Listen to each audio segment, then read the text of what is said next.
The red error banner across my monitor wasn't a warning, it was an invitation. After 14 years of holding their logistics empire together, I finally let go. One missing credential triggered a multi-million-dollar meltdown, and the silence that followed was the sweetest sound I'd ever heard.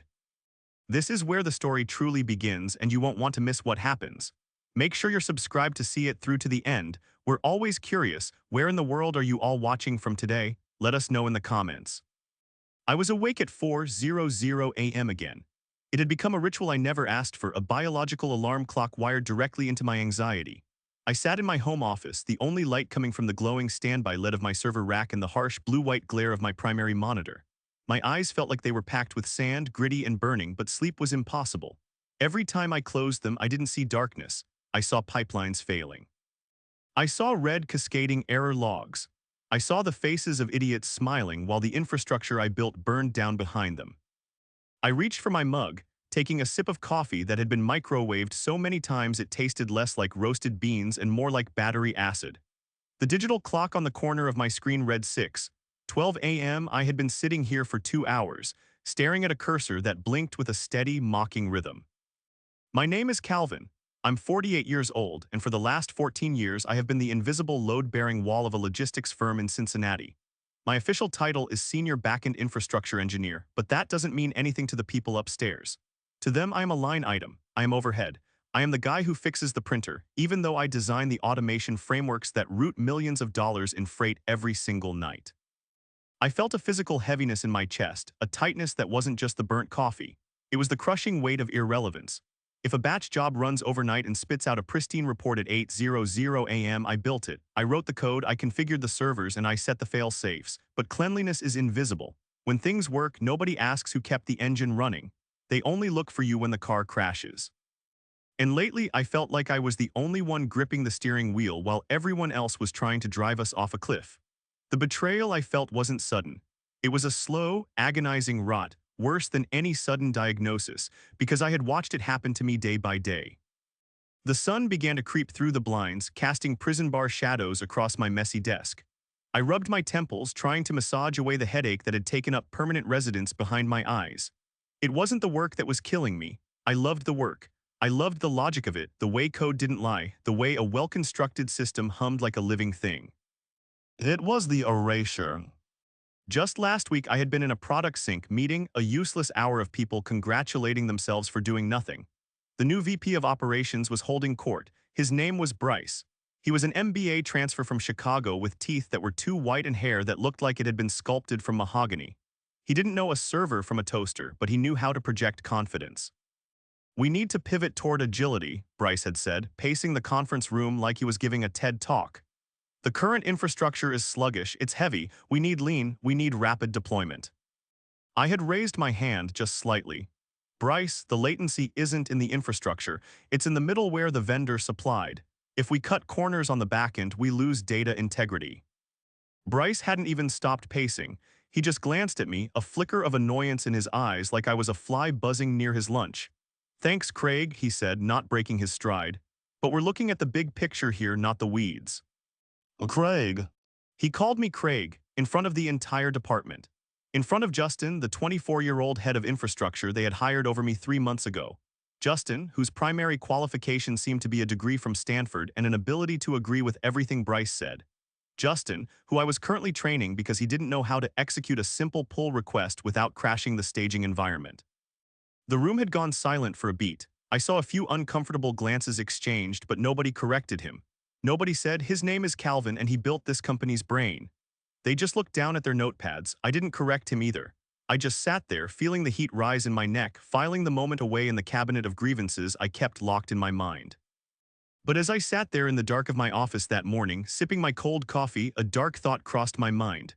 They saw me as an old relic, a rust bucket clinging to outdated tools. They thought I was holding them back, but they had forgotten one crucial thing. The keys to the kingdom weren't digital, they were historical, and I was the only one who remembered where the bodies were buried. To understand why this hurt so much, you have to understand the winter of 2011. The company was smaller then, leaner and desperate. We had landed a massive contract with a national retailer, but our systems couldn't handle the volume. Orders were dropping, trucks were leaving empty, and the company was weeks away from bankruptcy. I didn't go home for 3 weeks. I slept on a cot in the server room. I wrote the job batching framework from scratch, coding furiously while the rest of the world slept. It took 6 months off my life easily, but I did it. I built a system that could handle the load, a system that had run silently perfectly for over a decade. It was my masterpiece. And now Bryce wanted to kill it. The invite had come in for 4:30 p.m. yesterday, a classic power move. Schedule the meeting right before people log off so they're too tired to fight back. The subject line was innocuous: Q4 optimization opportunities. I joined the call, camera off, mic muted. There were 9 of us. Bryce was on video, sleeves rolled up to his elbows to show he was working hard, leaning back in his expensive ergonomic chair. He launched a screen share. It was a slide deck full of buzzwords: synergy, holistic tech stack, cloud native. Then he clicked to slide 4. Action item: retire legacy fallback scheduler. Goal: reduce overhead and licensing costs. My stomach dropped. The fallback scheduler wasn't overhead. It was the safety net. It was the code I wrote in 2011 that caught data when the main systems failed. It ensured that if a dependency broke, the invoices still got paid and the trucks still got routed. I clicked my mic on, my voice sounding raspy in my own ears. Bryce, that fallback scheduler is what keeps batch job integrity intact when dependencies fail. It's not just legacy code, it's the failover, kill that and you lose audit trails, you lose rollback safety. It's tied directly to our compliance reporting. Bryce didn't look at the camera. He was checking his phone, scrolling through something while I poured my expertise out to him. When I finished, he looked up, a smirk playing on his lips. "It's 2025, Craig," he said, using the wrong name again, this time with a deliberate patronizing lilt. "Time to let go of the training wheels. We don't need safety nets if we don't fall. We're moving to a zero-fail environment." "Zero-fail is a myth," I shot back, my professionalism fraying. "Systems fail, hardware fails, that scheduler catches the failures." "It's decided," Bryce said, waving his hand as if swatting away a bad smell. "Justin will handle the migration. We're turning off the legacy nodes by Friday." Justin, the kid who couldn't script his way out of a paper bag, nodded enthusiastically on his video feed. "Absolutely, Bryce. We can definitely streamline that." The call ended without a summary. They just logged off, leaving me staring at a black screen. I shut my laptop and walked to the window, watching the parking lot lights flicker on in the distance. They were going to tear down the load-bearing wall because they didn't like the wallpaper. Then my phone buzzed on the desk, a text message, unknown number. "Lose the tone or lose your 140K bonus. We're watching." It was Bryce, it had to be, no punctuation, just a raw, clumsy threat. He thought I was just some old man he could bully into submission. He thought the money was the leash. I stared at the message, reading it over and over until the words blurred. I typed one word back, "copy." Then I sat the phone face down on the desk. My hands weren't shaking anymore. The anxiety that had woken me up at 4:00 a.m. had crystallized into something colder, harder. It was clarity. They thought I was a liability. They thought I was an obstacle. But they had made the classic mistake of confusing silence with submission. I got to work. First, I initiated a full manual backup. I pulled every log tied to my scheduler: job queues, failovers, exception handling notes, admin call history, 14 years of digital DNA. I copied it all to a cold backup drive, a heavy brick of an external hard drive that never touched the cloud. I wasn't stealing data. I was preserving the evidence of my own competence. Next, I pulled up the dependency maps. These were complex visualizations of how the company's data flowed, spiderwebs of lines connecting servers to databases to user interfaces. No one had asked to see these since 2019. Bryce certainly hadn't looked at them. He probably wouldn't know how to read them if he did. I traced the lines. Every single critical system still using the batch framework was chained back to one account: CLS001. That was me, Calvin Logistics System User 1. It was the heartbeat of the whole operation. It pulsed through credentials nobody had bothered to reassign in over a decade. I printed out a list, physical copy only: nodes, job paths, triggers, system clocks, fallbacks. I highlighted every high-risk job that depended on my scripts. It took over an hour. When I was done, I clipped the stack of papers together and slid it into a generic manila folder. I wrote the date on the front in black Sharpie. I didn't encrypt anything. I didn't touch the configs, I didn't plant a virus or a logic bomb, I didn't need to. The system was already a bomb, I was just the pin holding it together. I ran one last audit. Every server on the batch framework still listed CLS001 as the top-level admin. No secondary fallback, no migration plan, not even a placeholder account for Justin. I sat back in my chair, the leather creaking in the silence of my home office. After all their talk about modernizing and de-risking infrastructure, they had let the entire backend hang off a single key. Mine, and nobody even knew where that key was anymore. I flipped off the monitor and sat in the dark. I didn't sleep, I didn't even try. At 2:27 a.m. I sat back down and logged into the root access registry. No music, no lights, just the low hum of the power strip. I pulled up the admin directory.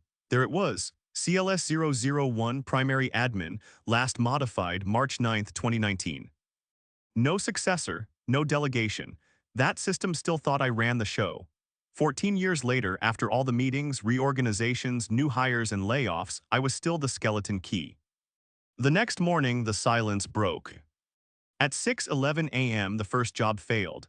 It was a minor export, a quarterly shipping summary, nothing flashy, just a scheduled pull from the warehouse database into a vendor dashboard. It choked, retried, then threw a hard error. Because I wasn't there to babysit it, no fallback triggered. No alert was sent to the ops team because the alert system was routed through CLS001. It just sat there dead. 6 minutes later, a second job hiccuped. This one was tied to freight reconciliation. Same pattern, no escalation, no reroute. That one triggered a downstream delay in carrier invoicing. A delay that nobody caught because nobody was looking at the logs. They were all looking at Bryce's fancy new dashboards, which were happily reporting green because they weren't programmed to detect backend failures. By 7:43 a.m., finance realized payroll hadn't started. I wasn't watching live. I was sitting on my front porch, bundled in a hoodie, drinking fresh coffee, and reading the printed audit sheet in my lap like a man reading the morning news. I already knew the ending to this story. Inside the company Slack channels, chaos was blooming. I checked my phone periodically. DevOps channel 7:51 a.m. DevLid. Hey, can anyone kick off the force scheduler override? My access is getting denied. System access denied, insufficient privileges. They tried a second credential, same response, read-only. Bryce finally jumped in around 8:12 a.m. His messages were loud, even in text form. Bryce VP team, we're seeing a minor scheduling glitch. Let's focus forward. Ops, get a manual bypass going. Marketing, keep the Q3 slides ready. He tagged Sandra from marketing. Sandra MKTG, is this about the Q3 slides? I can't access the shared drive. I nearly laughed out loud. By 8:29 a.m., a junior tech named Jordan Smartkid Observant posted a screenshot to the engineering channel. It was a picture of the scheduler config. It showed the primary admin field. CLS001 status, null. Jordan Tech, who owns CLS001, system says null, this isn't good, right? The replies stacked up fast. What is CLS001? Is that legacy? Why is finance paging us? Bryce thoughts. No answer from Bryce. At 8:54 a.m., vendor payments started bouncing. The finance system couldn't queue them because the legacy batch job hadn't cleared the compliance gates. The data hadn't moved because the fallback logic wasn't there to process the exception flags. The jobs were waiting for a safety net that had quietly gone missing. Someone finally thought to check the code logs. That's when my old warning comments started popping up. I had embedded them years ago during the original build, little messages in a bottle for future developers. If you are seeing this, someone got lazy. Dependencies must be declared. Period. Remove me from this chain only if you know what you are doing. Guess they didn't. By 9:17 a.m., support started fielding vendor calls. Angry calls, systems were hanging, payroll had fully stalled. Some poor tech tried a manual restart of the fallback job cluster. System response, insufficient privileges. Contact system owner. But there was no listed owner. By 9:41 a.m., Bryce went quiet, not a single message in any channel. The last thing he posted was a thumbs-up emoji on someone's suggestion for a temporary restart plan. That restart plan failed immediately. Jobs were tied to triggers only CLS001 could approve. No fallback means no override. By 10:00 a.m. sharp, the entire batch job system was dead. No audit pipelines, no compliance exports, no backups queued, silence, just empty dashboards, missed triggers, and red blinking boxes. Nobody understood what was happening. The system didn't scream. It didn't break loudly with sparks and smoke. It just stopped cooperating, crossed its arms, and sat down. At 10:11 a.m., my phone lit up. It was a string of missed calls from numbers I didn't recognize. I let them ring. I sat at my kitchen table, eating toast, watching the phone buzz and dance across the wood grain. Back at the office, HR panicked first. They opened a performance investigation ticket with my name slapped across the top in bold red letters. I knew because one of the junior HR reps accidentally CC'd me on the chain. Subject urgent, potential negligence, Calvin S. Before they even finished typing up the complaint, legal jumped in. Their reply hit the thread so fast the HR manager didn't have time to send a follow-up. Legal counsel, stop, do not proceed, do not contact the employee. We need a full audit before HR takes any action. That's when the real digging started. They pulled server access logs and admin histories for the last 6 months. Everything pointed in one direction. The scheduler hadn't been touched by anyone except me. Not a single other admin had logged into the fallback framework ever. They hadn't assigned a successor, and nothing was deleted, nothing was shut off, nothing was tampered with. I had simply stopped being the admin. Around 11:02 a.m., Bryce tried making his big move. He jumped onto the crisis call, which I was monitoring via a silent dial-in I kept for emergencies, and demanded they freeze my access. "We need to cut him off," Bryce shouted, his voice cracking. "Freeze his admin rights immediately, he's holding the system hostage." I shut him down without saying a word. The head sysadmin, Leonard, a guy who barely spoke to anyone, who ate lunch in his car every day, finally spoke up. "Freezing CLS-001 could permanently disable the scheduler," Leonard said, his voice flat and monotone. "We don't know what dependencies it's holding together. If you force the lock, you might lose the entire batch network permanently." "We can't let him keep this kind of control," Bryce snapped. "He doesn't have control because he took it," Leonard said. "He has control because you never took it from him." Silence, then chaos. People scrambling, voices overlapping, someone swearing loud enough to hit every open mic. By noon, they pulled in a third-party compliance firm. Big-name consultants from DC, the kind who charge more in an hour than I made in a week. They got into the system, ran diagnostics, checked triggers.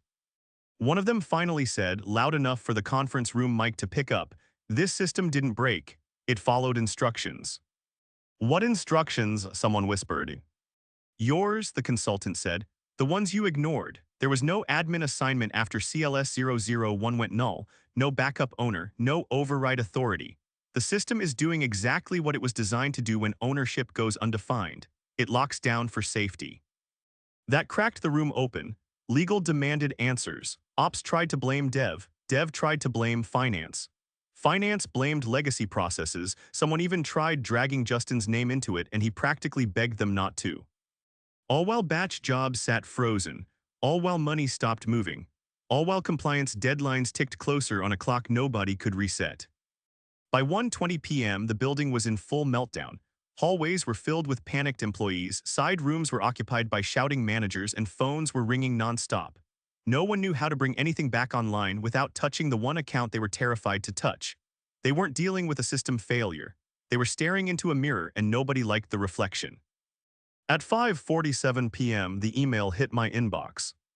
Subject: Urgent Consulting Request, General Counsel/Corp Legal Affairs. No greeting, no pleasantries, just 3 lines. "We are requesting immediate support on a critical infrastructure issue. Please contact us ASAP to discuss engagement terms. Time sensitive." I stared at it for maybe 10 seconds. Then I closed the window and made a sandwich. I didn't reply. I didn't even mark it read. They weren't used to silence. That's why it rattled them. The next morning, 7:20 a.m. sharp. A black Cadillac sedan pulled up outside my house. Tinted windows, clean polish, a driver in a suit. It sat there with the engine running, didn't knock, just parked. I watched through the blinds with a coffee in my hand. Same mug I used every day, I let them sit. 10 minutes later, the car was still there. So I powered on my laptop, opened a new document, and wrote the contract myself. Not a proposal, not a request. A contract. The terms were simple and final. Line 1, full back pay from the day they passed me over for head of infrastructure. Line 2, reinstatement of my Q4 bonus, the one Bryce threatened to withhold. Line 3, a one-time consulting fee, $1.1 million wired up front. Line 4, a written signed apology from executive leadership. No PR spin, no copy-paste HR crap. Line 5, no non-compete, no on-call clause, no obligations after restoration. Line 6, once restoration is complete, all system ties to my credentials will be removed. I walk away permanently. I didn't leave space for negotiation. I converted the file to PDF, signed it, attached it to a reply email with no body text, just the subject line TERMS, deadline noon. Then I hit send. The car was still outside. I didn't care. They had 4.5 hours, plenty of time to decide if they wanted their company back or not. They didn't reply right away. From the blinds, I watched the guy in the black car tap at his phone for 15 more minutes before finally pulling away. No knock, no message, just a quiet retreat. Then came the real noise. By 8:10 a.m., a forwarded email thread landed in my inbox, probably by accident. Over a dozen people were CC'd, legal, HR, board members. The subject line was just RETERMS, urgent vote required. I didn't open it, I just waited. At 8:27 a.m., my neighbor's dog started barking like hell. That's usually when the CEO shows up at the building. Same time every day, same spot in the underground garage. I pictured him walking through those glass doors, tie too tight, face already red. Figured he got briefed before his first coffee. Figured that's when he started shouting. Because at 8:50 a.m., Bryce was officially put on leave. Not fired, not publicly embarrassed, just sidelined pending investigation. Cowards never call it what it is. At 9:41 a.m., the vote came through. Unanimous, they folded. Every term, every line signed, approved, and processed. At 11:46 a.m., I got the confirmation. Funds landed, $1 million cleared in my account. Apology attached, PDF on letterhead, 2 signatures. I skimmed it once, saved it to a thumb drive, then ejected it clean. I didn't crack a smile, I didn't feel triumphant, I just logged in. The system came online slow, like a machine shaking off a deep sleep. I moved through the interface methodically, line by line. I re-enabled the fallback scheduler. I restored all jobs tied to overnight processes. I triggered safe startup mode, queued the batch sequences, and watched the status windows start flipping green. One by one they spun up: finance, online compliance, online payroll, online vendor routing, online. The heartbeat came back. The system didn't resist. It didn't punish. It just did what it always did when someone paid attention to it. Once everything was stable, I opened the admin console. I typed in CLS001. I revoked every single credential tied to my name. All access, all overrides, every system path scrubbed. Then I opened the scheduler message board, a forgotten old comment log from the early days, and typed one final note. Maintain what you depend on or watch it die. I clicked post, shut the lid, and stood up. I took the rest of the day off. No calls, no follow-ups, no lingering around Slack to see who was panicking next. That afternoon, I drove to the office one last time. I pulled into the lot and parked in my usual spot. No visitor badge, no escort, just my name still in the system and a short walk down the side corridor like I'd done 1,000 times. Inside, it was quiet. No whispering, no stares. Most people didn't even look up. I walked past the glass hallway where Bryce used to hold his open-door meetings, the ones where he'd shut the blinds. His office was empty now, chair pushed in, desk wiped down, nameplate gone, just a blank door and silence behind it. I kept moving down the hall, past ops, through the locked double doors into the server room, cold and humming like always. Nobody followed. I pulled up the master terminal, ran one last check on the logs. Everything was green, every job firing smooth. Fallback scheduler clean, no alerts, no red flags. Then I opened my personal directory. The folder had sat untouched for years. Labeled exactly how I named it the first time I set it up. CLS Notes 2009-2023. One click, confirm, delete. Gone, no copies, no backups, no regrets.